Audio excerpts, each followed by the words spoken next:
여러분 안녕하세요. 지금부터 설마 같은 요즘 세태 잘 들어보시면 여러분 정말 요즘에 이런 일이 있구나 하고 실감하시고 내 집 일이 아니구나 하는 것도 느끼게 될 것입니다. 조금 길어도 양해해 주시고 끝까지 들어주시고 또 읽어주시면 감사하겠습니다. 설마 같은 요즘 세태, 최근에 결혼시킨 아들의 행실에 관해서 말씀드리겠습니다. 안녕하세요. 저는 60대 후반 할머니입니다. 지금 할머니의 소감을 비력한 걸 여러분에게 안내해 드리겠습니다. 저는 60대 후반 할머니입니다. 제가 이렇게 사연을 이야기하게 된 이유는 며느리와 아들놈 때문입니다. 저희 부부는 결혼 후 아이가 생기지 않아서 몇 년 만에 어렵게 아들을 낳았습니다. 아이가 생기지 않다가 몇 년 만에 생긴 아들이라 정말 귀하게 키웠습니다. 금이야 오기야 땅에 내려놓으면 다칠까 그렇게 애지중지하며 키웠던 아들이었습니다. 지금 생각해보면 자식을 그렇게 키운 저희 부부 잘못이 크다고 생각합니다. 어쨌든 그렇게 아들을 키워서 2년 전에 결혼을 시켰습니다. 영감은 국장급 중앙공무원으로 은퇴해요. 현재 집 한 채 연금이 나오고 있어서 둘이서 사는 데는 큰 불편함이 없이 살고 있고 아들이 결혼을 한다고 하니 반갑기도 했습니다. 빨리 손주를 보고 싶은 마음도 컸고요. 그렇게 결혼 전 며느리감이라고 집으로 데리고 왔는데 얼굴이 뽀얗고 몸이 많이 슬림하더라고요. 저는 사실 제가 건강이 좋잖아 아이 낳고도 많이 아팠었고 고생을 많이 해서 조금은 건강한 아이였으면 했지만 아들이 좋다고 하니 저희도 흔쾌히 허락을 했습니다. 며느리는 말이 별로 없을 뿐 아니라 굉장히 예민했습니다. 저희 집에 오면 음식을 차려줘도 음식에 거의 손을 대지 않고 입맛이 없다고만 했습니다. 하지만 영감과 저는 이해를 하려고 노력했습니다. 사실 기분이 썩 좋지는 않았지만 요즘이 무슨 조선시대도 아니고 먹는데 불편하면 편한 대로 하라고 하니까 음식에 손을 대지 않았습니다. 그렇게 결혼해서 잘 사는 듯 보였어요. 저희도 특별한 집안 행사 때가 아니면 아이들에게 딱히 연락을 하거나 하지 않는 성격이어서 잘 살고 있구나 싶었습니다. 그런 어느 날 임신을 했다고 전화가 왔습니다. 정말 기쁜 마음으로 축하를 했습니다. 고맙고 흐뭇했습니다. 적적하던 저의 임신 소식을 들으니 그렇게 반가울 수가 없었습니다. 그렇게 아이를 낳고 찾아가서 산후조리에 보태라고 용돈을 제법 두둑하게 주고는 우리는 바로 나왔습니다. 손주는 정말 예뻤는데 며느리 눈치가 보였거든요. 워낙 예민한 며느리라 신경이 쓸까 싶어 바로 나오는데 아들 녀석이 따라 나오더니 아이 나온 지 며칠 되지도 않았는데 저에게 아이를 돌봐줄 수 있는지 물었습니다. 그래서 저희가 그랬습니다. 아니 아이 낳았는지 얼마 되지도 않았는데 뭐가 그렇게 급하냐고. 그랬더니 아들 녀석이 며느리가 직장에서 지금까지 쌓은 것을 한꺼번에 잃어버릴까봐 걱정이 많다고 했습니다. 아이를 너무 빨리 낳은 것 같다고 하고 며느리는 집에서 애나 키우면서 전업주부로 못 산다고 매일 밤 운다고 했습니다. 친정 부모님은 두 분 다 직장을 나가셔서 아이를 봐주실 수 없으니 엄마가 봐주면 안 되냐고 사정을 했습니다. 그래서 저희 부모는 생각해 보겠다고 하고 돌아왔습니다. 집에 와서 상의를 하는데 영감은 강하게 반대를 하더라고요. 이제 은퇴하고 둘이 여행 다니면서 그렇게 살고 싶은데 몸도 약한 제가 아이를 돌보다가 병이라도 날까봐 걱정이라고 거절하라고 하더라고요. 그리고 영감은 며느리가 워낙 예민해서 아이를 돌보다가 계속 부딪히지 않겠느냐, 그냥 아이 돌보는 사람을 찾으라고 하든지 애 엄마가 직접 보라고 해라라며 심하게 반대를 하더라고요. 그때 영감 말을 들었어야 했는데 지금 생각해보니 참 많이 후회가 됩니다. 그 뒤 아들 녀석은 저에게 전화를 계속하여 아이를 돌봐달라고 졸랐고, 저도 차마 아들 녀석 말을 거절하지 못하고 그렇겠다고 승낙을 해버렸습니다. 사실 손주가 눈에 밟혀서 손주 보고 싶은 마음이 더 컸던 것 같았습니다. 얼마 뒤 며느리는 출산 휴가 3개월이 지났다며 손주를 데리고 왔습니다. 그때부터 손주 육아를 시작하게 되었습니다. 손주 키기 정말 힘들었습니다. 손주가 밤에 잠을 자자나 할머니도 잠을 자지 못했습니다. 몸이 약해 매봄 간수도 힘든 할머니는 끝이 없는 육아 활동에 지쳐 진절머리치기 시작했습니다. 어려운 가운데 영감이 많이 도와주었지만 손주를 데리고 온 뒤 남편과 다툼의 빈도가 늘어나기 시작했습니다. 손주를 맡긴 뒤로 며느리가 사사건건 전화로 치조하듯이 묻거나 명령조로 이야기를 해서 영감은 아주 못마땅해 했습니다. 그러다가 사건이 하나 터졌습니다. 어느 날 며느리가 집안에 CCTV를 설치하겠다고 한 것입니다.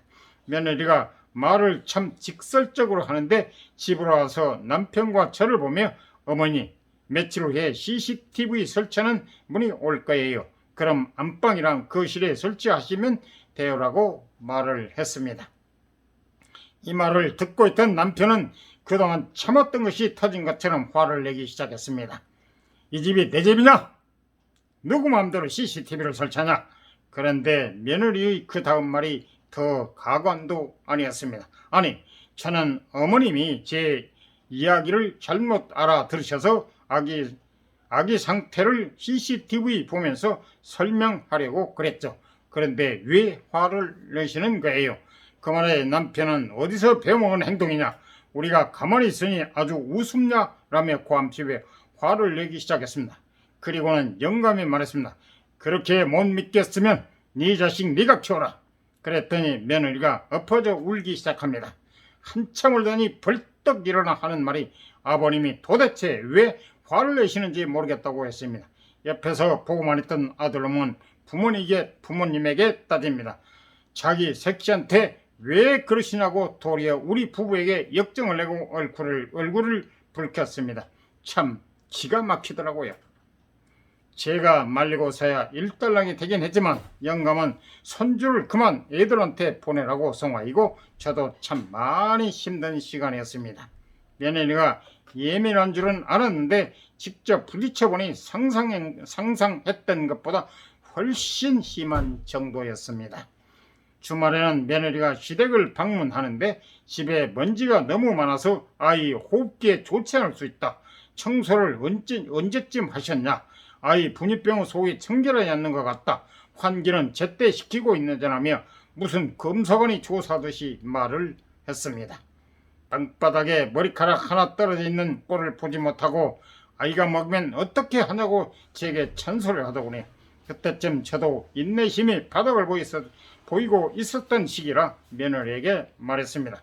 나는 청결하지도 못하고 부지런하지도 못해서 못 키우겠으니 네 자식 네가 데려가서 키우라. 그랬더니 며느리가 정말 날 보고 그럽니다. 어머니, 아버님이 돈이 많으셔서 유산 주실 게 많이 있으시면 저도 집에서 애만 보고 살고 싶어요. 근데 어머님의 아들이 능력이 안 돼서 제가 돈을 안 벌면 집은 언제 사고 애는 무슨 돈으로 키워요. 다른 집들은 시부모님이 집 사주셔서 시작부터가 달라요 라며 저에게 도끼를 품고 말을 하더라고요. 아들놈은 옆에서 가만히 보고만 있고요. 진짜 기가 막히더라고요. 아니, 요즘 애들은 다 이런 건가요? 그날 아들 며느리를 보내고 남편 붙잡고 한참을 물었습니다. 저희가 집을 못 사줬지만 전세구에서 그 집에서 살고 있는데 그게 못마땅했던 것인지 그 전셋집 명의가 아들 명의가 아니고 제 명의라서 그런지 잘 모르겠습니다. 처음에는 우리 부부가 그 집에서 전세로 살고 부모님 집에 결혼한 아들이 살기로 했으나 상황이 갑자기 변경되어 명의가 그렇게 되었습니다. 저는 하나밖에 없는 아들이고 그 정도 여유도 있고 하니 아들 명의로 집을 사주자고 했지만 남편은 아들이 독립심이 생길 때까지 그러는 게 아니라고 한사코 말리더라고요. 만에 하나 과부되어 저 혼자 남게 되면 돈 없이 애물단지 취급받는다고 했어요. 며느리가 하는 행동을 보니 남편 말이 맞았다는 확신이 들었습니다. 그 뒤 우리 부부와 며느리는 극도로 사이가 좋지 못했습니다. 사실 며느리가 밉게 나오니 손주도 예뻐 보이지도 않고 크면 클수록 더 힘들게 하고 저도 건강이 많이 좋지 않아서 걱정이 많아집니다. 그러다가 큰 사건이 벌어졌습니다. 손주가 걷기 시작하면서 더 분주해졌는데 하루는 신나게 걷다가 뛰다가를 반복하더니 제가 잠깐 한눈판 사이에 아이가 넘어졌습니다. 넘어지면서 바닥에 있던 장난감에 이마를 부딪혔는지 이마가 찢어지는 사고가 발생했습니다. 아이는 자지러게 울지 이마에 피는 흥건하지 남편과 어쩔 바를 모르겠더라고요. 그렇게 정신 차리고 병원에 데려가서 아이 이마 상처를 소독하고 왔습니다. 의사가 큰일 아니라고 괜찮다며 많이 놀라셨겠다며 저희 부부를 위로하는데 저도 모르게 눈물이 나더라고요. 그렇게 의사가 괜찮다고 하는 말을 듣고 아들에게 전화를 했습니다. 다쳐서 병원에 왔단다. 괜찮으니 너무 걱정하지 말라는 말까지 했습니다. 그리고 집에 돌아왔는데 잠시 후 며느리와 아들이 방으로 들어오더라고요. 저희 부부의 얼굴은 보지도 않고 잠이 든 아이를 살피더니 며느리가 저에게 도대체 애를 어떻게 보신 거냐고 따지듯이 묻는데 그 태도가 아나무인격이고 시퍼런 눈과 대하는 태도가 식모 취급하듯 하여 분이 격해 마주본 며느리에게 이게 어디서 배운 버리장머리냐고 야단치면서 머리를 밀쳤습니다. 그리고 나서 내가 잠깐 한눈 파는 사이에 순식간에 애가 넘어진 것이고 크는 아이는 넘어질 수도 있고 그러면서 크는 게 아니라고 하니까 번개 같은 속도로 며느리가 제 뺨을 내리치는 겁니다. 하도 기가 막혀 멍해졌습니다. 그리고 제게 말하더군요. 애 옆에서 한시도 떨어지지 말아야 하는 거 아닙니까? 그게 애 보는 사람 기본 아니냐고요. 저는 그때까지도 너무 놀라서 멍 있는데 옆에 있던 영감이 며느리 뺨을 똑같이 내리쳤습니다. 살다 너 같은 못된 년은 처음이라면서요. 남편은 원래 욕이라고는 하지도 않는 사람입니다. 그런 남편이 욕을 하며 며느리와 아들에게 어서 나가라고 했습니다. 앞으로 너희들 안 보고 살아도 되니까 당장 꺼더라고 소리쳤습니다. 그 와중에 아들놈은 우리 마누라 왜 때리냐고 영감에게 대들고 막장도 이런 막장이 없었습니다. 창피하고 억울해서 말로 표현할 수 없습니다. 자식 잘못 키운 저희 잘못이죠. 그렇게 그날 밤 우리 부모는 평소 먹지도 않는 소주를 사다 놓고 둘이 마시다가 저는 울다가 밤을 새웠습니다. 그리고 다음날 남편이 말하더군요. 그냥 자식 없는 셈 치자. 며느리 욕할 필요도 없다. 요즘 세태가 그런가 보다. 우리 집 말고도 집집마다 더한 집안도 있을 것이다. 자식 잘못 키운 내 잘못도 크지만 공무원하면서 죽어라고 일만 하고 재테크에 신경 못 쓴 내 잘못이 한몫한 것 같다라고 했다. 그 와중에 아들놈은 다음날 아이 어떻게 할 거냐고 저에게 전화하는데 이런 미친놈을 자식이라고 제가 지금까지 애지중지 키웠네요. 우선 영감이랑 휴대폰 다 꺼버리고 짐을 쌌습니다. 저희는 큰 돈은 없지만 지금 있는 돈이면 앞으로 충분히 먹고 살 정도는 됩니다. 그냥 우리는 우리들끼리 살기로 결정을 했습니다. 그리고 부동산에 전화를 해서 아들놈이 전세로 살고 있는 집 전세를 빼달라고 했습니다. 급하니까 최대한 빨리 빼달라고 했습니다. 저희는 그렇게 아들 며느리 모르게 아무도 모르는 남쪽 바닷가 지방으로 이사하기로 결정해 곧 실행할 계획입니다.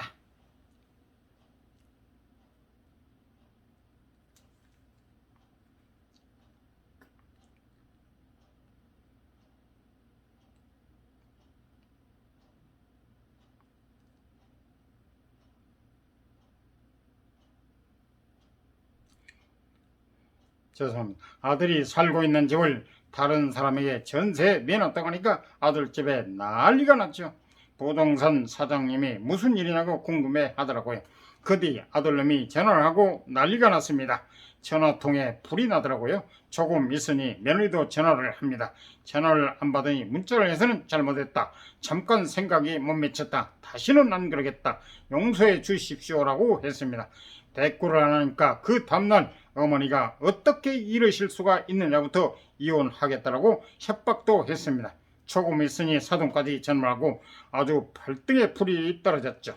그렇게 저희는 휴대폰 끊었고 며칠 후에는 폰 번호까지 싹 바꿔버렸습니다. 그리고 지금은 작은 중고 캠핑카 하나 계약했습니다. 둘이서 여행 다니면서 조용히 살 것입니다만 마음은 편치 않습니다. 생각할수록 분하고 너무 슬픕니다. 그 뒤 자식놈과 며느리가 어떻게 되었는지는 소식을 모르고 있습니다. 귀한 자식 키운 정이 그립고 가끔 손주가 보고 싶지만 마음을 내려놓고 미련을 지웠습니다. 며느리한테 뺨 맞은 엄마를 모르는 채 하는 아들을 생각하니 자식 교육 잘못시킨 내가 죄인이고 내 팔자가 원망스럽습니다. 어쩌겠습니까? 이왕 이렇게 된 것 다 잊고 살려고 합니다. 저 마음을 어디 하소연도 못하고 실어 보낼 수 없습니다. 밤마다 우는 서쪽새 울음소리에 내 한을 몰래 스며들게 하고 있습니다.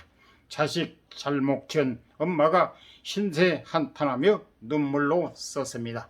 이상 도움이 되셨으면 구독, 좋아요, 알림 꾹 눌러주세요. 여러분이 직접 읽어보시고 이걸 들어보신 분은 정말 지금 세태가 이렇구나, 또 여러분이 직접 또 체험을 통해서 체험하신 분도 있을 줄로 믿습니다. 정말 우리는 인성교육, 가정교육이 얼마나 중요한가. 정말 자식, 아들, 딸 귀하다고 애지중지 키우면은 이런 못된 버릇이 있다는 걸 새삼 피부로 실감할 수 있습니다. 감사합니다. 네, 도움이 되셨으면 구독, 좋아요 꾹 눌러주세요.